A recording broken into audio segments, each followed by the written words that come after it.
Welcome to our YouTube video, where we'll guide you through the process of showing your TikTok activity status. By the end of this tutorial, you'll be able to enable your activity status and let others know when you're active on TikTok. Let's get started. Step 1. First, open the TikTok app on your mobile device, locate the TikTok icon, and tap on it to launch the app. Step 2. Once you're in the app, find the profile icon at the bottom of the screen. It looks like a little person. Tap on it to access your TikTok profile. Step 3. In the top right corner of your profile page, you'll see 3 stacked lines. Tap on these lines to open the TikTok menu. Step 4.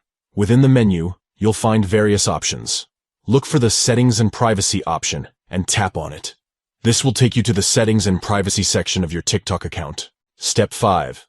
Now, within the Settings and Privacy section, tap on Privacy to access your privacy settings.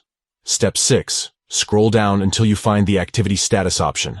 Tap on it to enable your activity status. Congratulations! You've successfully enabled your TikTok activity status. This means that others will now be able to see when you're active on TikTok